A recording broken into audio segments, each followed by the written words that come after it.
예, 국내 증시가 좀 계속해서 밀리고 있는 그런 상황입니다. 아직까지 좀 바닥이 아닌 것 같은 그런 모습인데요. 오늘도 실전 매매 최고수의 의견을 좀 들어보도록 하겠습니다. 이종복 전문가입니다. 정관님 안녕하세요.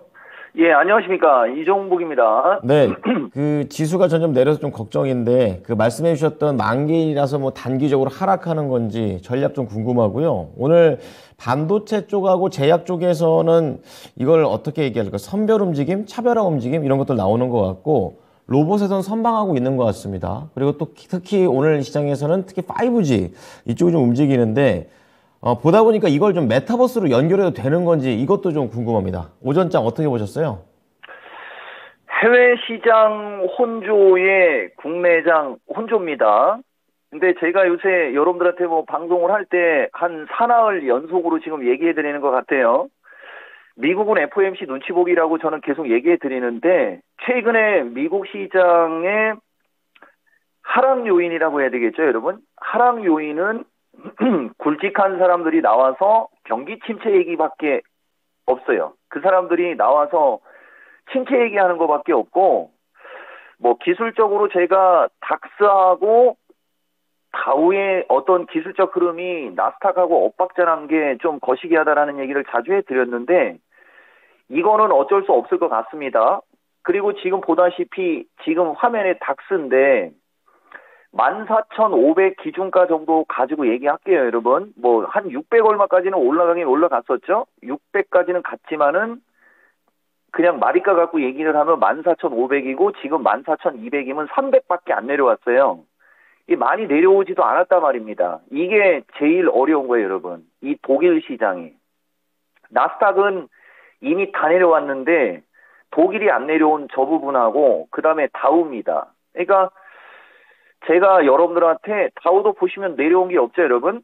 나스닥만 갖고 얘기를 하면은 조금 더 적극적으로 얘기를 해주고 싶은데 문제는 이 다우하고 닥스. 제가 미스터 진단에서도 얘기했어요, 여러분.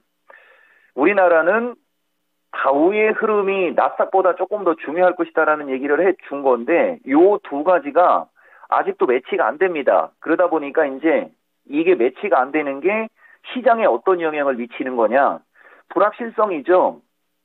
주식시장은 불확실성을 제일 싫어하는데 이 두 개가 지금 매치가 안 되니까 땡기지도 못하고 그렇다고 확 밀지도 못하고 예, 여기에서 지수가 제가 어제 마디 비율 분석 한번 썼죠, 여러분. 302 수준 정도가 절반 조정이거든요. 32일, 33일이 올라간 상태에서 이제 오늘이 19일째 정도 될 겁니다. 기간적으로는 한 절반 정도의 시간이 지났단 말이에요. 근데 가격적으로는 절반이 아니에요, 여러분. 382 수준이기 때문에 종목들이 기존 장처럼 11월 달처럼 세게 못 움직이는 겁니다. 근데 이걸 지금 여러분들한테 여기서 이걸 얘기해버리면 재미가 없는데 제가 이거는 나중에 그래서 하나만 얘기해드려 볼게요. 제일 문제가 뭐냐면 이게 지금 12월 1일 날 파웰 연설하고 있는 이 화면이거든요, 여러분. 이 사람이 저때 저 당시 제가 방송할 때 어떤 얘기를 했냐면 쿠도비 그죠? 할 수도 있다. 다 보면 할 수도 있다. 할 수도 있다. 뭐 생각하지 않고 있다. 뭐 이런 식으로만 얘기했거든요. 그러니까 이 사람 말 자체도 자, 화면 바꿔놓고 저 파웰의 말 자체도 뭔가를 확실하게 얘기를 한 게 아니에요. 다만 부정적이거나 나쁜 얘기가 안 들린 거죠. 왜냐면 할 수도 있어. 할 수도 있어. 그 다음에 제일 중요한 게 뭐냐면 제가 제일 중요시 여기는 거. 그러니까 이 종목은 뭐 앵무새처럼 지나간 뉴스를 갖고 여러분들한테 얘기하는 게 아니고 저의 생각을 얘기하죠. 그게 제일 중요한 거예요. 이 종목이 제일 중시 여기는 게 뭐냐면은 분명히 연착륙, 경기 침체 연착륙은 VS에 여러분 분명히 저 당시에도 또다시 연착륙 얘기가 나왔고 그 연착륙 얘기가 조금 더 생각을 하고 얘기를 해야 되는데 저 사람은 분명히 연착륙의 가능성은 떨어지지만 아예 없다고 생각하지도 않습니다라고 얘기했습니다. 그러니까 최근에 뭐 JP 모건이든 모건 스탠리든 거기서 나와서 경기 침체 얘기 떠들어 대봤자 저 파웰이 그 FOMC 금리 인상하고 나서 연설을 할 때 어떤 얘기를 하는지가 제일 중요한 거예요. 다른 사람들은 의미가 없어요, 여러분. 그래서 제가 계속 그 얘기를 해드리는 건데, 그것은 지금 딱 잘라서 얘기하기가 그렇죠. 금요일 날 PPI하고 다음 주에 CPI가 나오면 딱 잘라서 얘기할 수 있습니다. FOMC 시나리오를 좀 파악을 하고 이렇게 해야 되기 때문에 여러분들한테는 제가 그냥 그런 게 있다 정도, 그죠? 그런 게 있다 정도로 얘기를 해주는 거고, 그 다음에 경기 침체 모르는 사람이 없죠. 아마 제가 화면도 보여드릴 수는 있는데 시간 관계상 8월에서 10월 말 때까지 집중적으로 여러분들한테 경제 지표가 좋으면서 장이 올라가되 금리 인상 우려로 하락을 하고 금리를 가이드라인까지 올린 다음에 연말장에 연말 랠리가 나오는 게 좋다는 얘기 엄청 많이 했었어요, 여러분들한테. 그러다가 그게 언제 바뀌기 시작한 거냐면 11월 달로 오면서 이제 아이러니하게 지표가 나빠서 속도 조절론이 부각이 되면서 장이 올라간다는 얘기를 했거든요. 그 두 개는 완전히 극과 극입니다. 그러니까 지표가 나빠서 금리 인상 속도를 조절할 수 있어를 저 파웰이 빠르면 12월 때부터 할 수도 있다라고 얘기했어요. 근데 더 중요한 건 뭐냐? 할 수도 있다라고 얘기했는데 지금 이게 중요한 겁니다. 여기 지금 화면에 보일지 모르겠지만 할 수도 있지만 아예 멈추지는 않을 것이다. 제가 여러분들한테 그때 분명히 이 파웰 연설했을 때 이게 썩 좋은 얘기가 아닌데 나쁜 얘기가 안 나와서 지수가 올라갔다라는 얘기 많이 해드렸죠, 여러분? 이게 결국은 FOMC에 가면은 다 풀릴 거예요. 그러니까 결국은 이 장은 FOMC 뒤에 분명히 움직입니다. 그리고 그전에는 세게 움직일 수가 없어요. 왜냐면 아까도 말씀드렸듯이 눈치를 보기 때문에 그런 것이다. 이렇게 여러분들한테 얘기해 드리는 거예요, 여러분. 지금 만기 얘기를 좀 드렸는데, 그래서 어쨌든 간에 그 연설로 인해서 갭상승이 나왔고, 그죠? 거기서 쌍봉이 만들어졌기 때문에 이건 뭐 누가 봐도 하락이죠, 여러분. 그렇게 긍정적인 어떤 얘기를 내비쳤는데 쌍봉으로 멈췄으니까 당연히 이제 조정을 받을 수밖에 없는 거고, 오늘 우리는 전형적인 만기일인데 사실 솔찬히 얘기해드리면 지금 이게 쿼드러플 위칭데이 치고는 변동성이 솔직히 얘기하면 없습니다. 그러니까 주식 경력이 별로 없는 사람들은 잘 모르겠지만 저는 파생방송만 7년을 넘게 했다고 그랬지 않습니까, 여러분? 이토마토에서. 그래서 사람들이 이제 이 종목을 잘 모르는 사람들도 생길 정도로 파생방송만 했기 때문에 얘기를 해드리는 건데, 이 12월 2022년 장은 하락장이었단 말이에요. 하락장으로 움직이다가 9월 30일부터 30일 가까이 급등을 시켜버린 겁니다. 근데 급등을 시켰는데 계속 경기 침체 얘기 나오고 파웰이 아까 말씀드렸듯이 똑부러지게 확정적으로 얘기한 게 없었죠. 그러니까 눈치를 보는 거고 외국인들은 2022년도 수급 구조가 하방입니다. 그러니까 이번 쿼드러플까지는 지수를 밀어낼 수밖에 없는 이런 구조인 거죠. 이것 때문에 제가 여러분들한테 12월 2일 날 미스터 진단하고 이 마켓10 11월 말 타이밍에 그 얘기를 먼저 해드린 거예요, 여러분. 그래서 이 정도면은 그렇게 뭐 나쁘거나 그렇지는 않은 겁니다. 다만 이제 종목 쪽으로 한번 가볼까요, 여러분? 그러니까 이따가 시간 때문에 얘기 못할 수도 있으니까 여러분들한테 그 얘기 해드릴게요. 막판에 동시효과를 얘기하는 겁니다, 여러분. 동시효과의 변동성이 있을 수 있는 그런 흐름이에요, 여러분. 그리고 우리나라는 이제 다시 선별적 종목 장세다라고 얘기해 드리는데 일단은 5G부터 말씀드릴게요. 5G가 움직일 때마다 마지막에 움직인다라는 말도 많이 드렸죠, 여러분. 오늘도 결국은 5G가 움직이죠.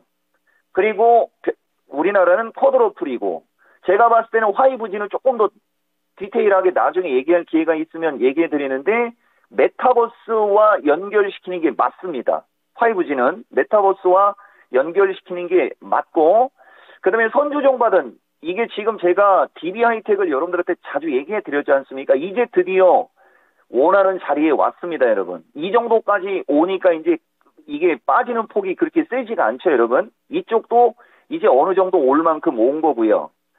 그 다음에 이제 로봇 관련주가 아침에는 움직임이 좋다가 지금은 탄력이 좀 떨어졌는데, 제가 이 시간에는 이제 최근에는 로봇스타를 좀 얘기해 드리죠, 여러분. 이런 종목들이 이제 지수가 움직임이 양호할 때 치고 가는데, 지금은 지수가 세게 올라가지 못하니까 눈치만 보고 있는 거죠. 그리고 로보티즈라는 주식도 종종 얘기해 드렸지 않습니까? 이미 이제 61선 언저리까지 밀려 내려왔죠. 이제 이런 종목들이 CPI하고 FOMC 때 이제 긍정적으로 움직일 때는 위로 튀는 거고, 그렇지 않으면 실금실금 흐르겠지만 뭐 나쁘지는 않은 그런 흐름으로 여러분들한테 얘기해 드리는 거고, 오늘장 핵심 특징 중에 LG 에너지가 중요해요, 여러분. 보다시피 오늘은 4%가 빠지지 않습니까? 제가 어제 포스코 케미칼 움직일 때 한 방에 20에서 못 넘어간다고 그랬죠, 여러분. 이틀 움직임이 좋으니까 눌리는 거. 이렇게 많이 올라갔었던 거죠. 그러니까 LG 에너지가 오늘 밀리는 폭은 커 보이지만 9월 달부터 올라간 게 이게 너무 크게 올라간 거예요. 이게 너무 크게 올라가다 보니까 조정을 좀 받는 거고, 이제 61선 언저리 혹은 그 이쪽으로 이하로 내려오면은 그죠? 중기 타점 나오는 어떤 이런 흐름이 되는 거죠. 그래서 지금 장은 선별적 종목 장세로 움직일 수밖에 없는 그런 구조다. 이렇게 말씀드리겠습니다.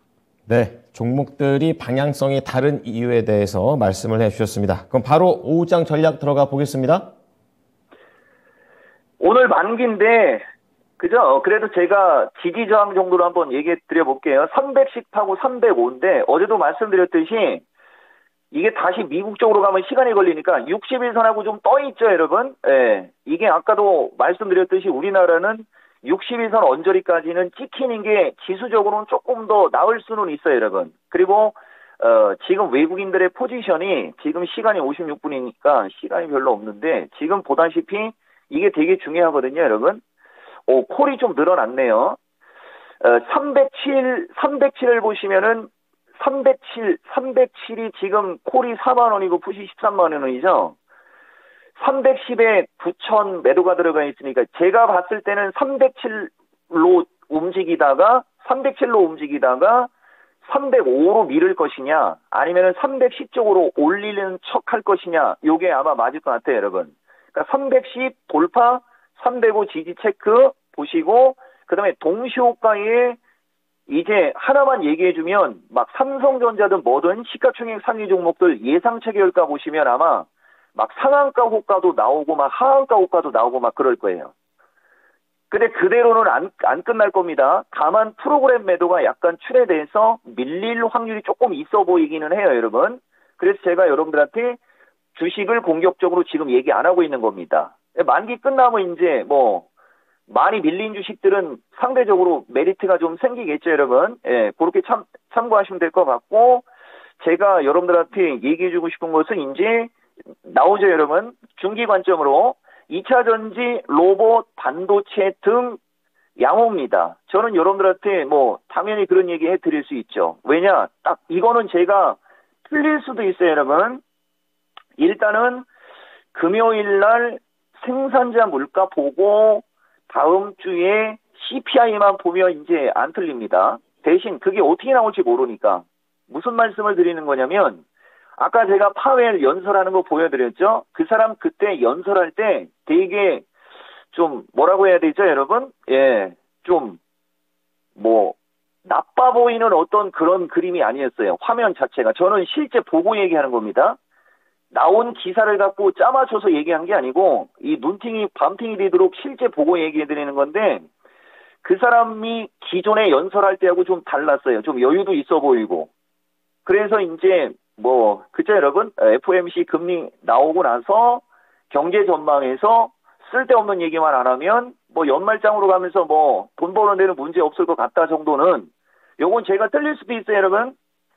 1차적으로는 얘기해 드릴게요, 여러분. 그리고 저도 아직 조금 더 분석을 하고 시나리오를 저도 조금 더 보완을 해야 되니까 그 정도는 제가 우리 투자자 여러분들한테 말씀드립니다.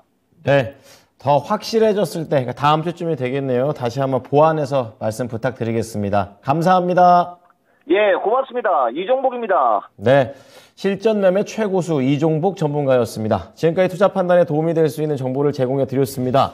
하지만 특정 종목의 상승과 하락을 보장하지는 않으니까요. 이 부분 참고해 주시기 바랍니다. 오늘 오후도 힘내시기 바랍니다. 고맙습니다.